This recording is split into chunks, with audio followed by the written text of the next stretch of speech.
Welcome to ECN Trade Daily Video. Before we begin, it should be noted that any advice is of a general nature only and that your personal circumstances have not been taken into consideration. Hello everyone, my name is Rob Clayton and thank you very much for joining me. Well, yesterday the Australian dollar was in a bit of a two-way decision at the beginning of the day, with the market looking towards that 77 handle. However, what kept it there for a brief moment was on the slightly upbeat Australian retail sales number, which exceeded expectations of 0.2% and came in at 0.6. However, at 2:30, the RBA interest rate decision remained unchanged to preserve the record low cash rate at 1.5%. However, the release statement after the decision offered no hint of its bias, although the market was expecting a possible hawkish statement, especially after the former RBA board member, John Edwards, commented last week that the RBA future course could hike rates something like 8.25 percentage points in the period of 2018 to 2019. So, because of the statement being neutral, the market's bulls took a heavy blow and the prices plummeted from 76.80 and exceeded its downside target of 76.15 to record a low of 75.90. At this stage, I still expect to see further weakness due to the fact that the bullish implications now come through to the stochastic. However, I still would like to see the market from a MACD point on the histogram breakdown lower. A move through 75.70 today would see that and would open the way towards 75.45.50 as a short-term base. Any advances on the day, I do expect to see the resistance holding around 76.25 and firmer above at 75. Looking at Euro, first of all, the US took a bit of a breather overnight as the market was closed in observance of the Independence Day. However, the Euro did take a bit of a tumble, but found support in front of that 113.25 minus support. A couple of things to note: I still would like to see further implications of the bearish technical studies to support a further move down.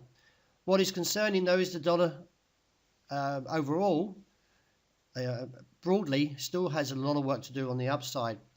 With the index recently recovering from a 40-week low of 95.22, currently trades around 96.24. So towards the downside, if we get a break beneath the 112.90 support, then this would bring us towards the uptrend that's seen here at 112.20.25. Now do note though that because the technicals aren't fully supportive to bearish crossover, we could still see impulses towards 113.75 and firmer above at 114.05.20. Well, the dollar yen case isn't as bullish as the market looked at the beginning of the week, and now backing away from this 113.60 handle, could see a move towards 112.70.80, although we did see earlier this morning a low of 89. A break beneath there would give further scope to the downside, but I do expect to see the bulls return at 111.80 to 112.10. Now, if we do get this move down, this would ease the technical studies out of an overbought condition, and you can see here clearly from where the market stands at the moment that I do expect to see a pullback, and this cap at 113.60 holding on the day.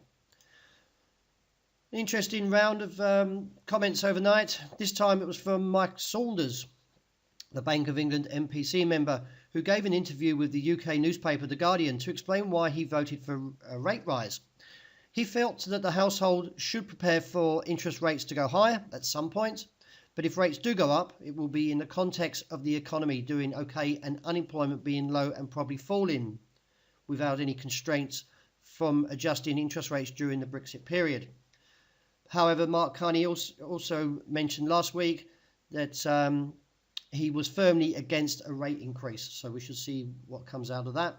I feel that if we keep hearing stories on the hikes, on the bullish, or should I say on the hike side, then we could see the market probably trading within the bands of 128.60 to 130.45. At this stage, I do though expect to see some weakness. However, I would like to see the technicals a little bit more on the negative side to support this move down. Therefore, we should not discount any advances around that 129.85 to 130.45 to contain the bulls. The gold outlook still a little bit concerning to the bear side. However, The market is improving a little bit this morning as it now challenges this level of 12.26. If we see a break above 12.30 to 33, this would give further impulse to the upside, but would need to go through the resistance of 38 to get further advance on the gold price. Any pullback should now expect to see support from 20 and firmer from 12.15.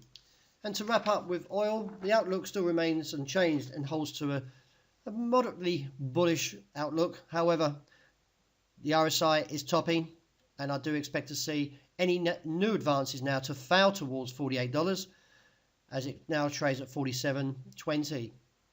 So still about another 100 points left on the upside before a reversal is expected and look back towards that 44.60. So that wraps up my daily video. Thank you very much for joining me, and I hope you have a wonderful day ahead.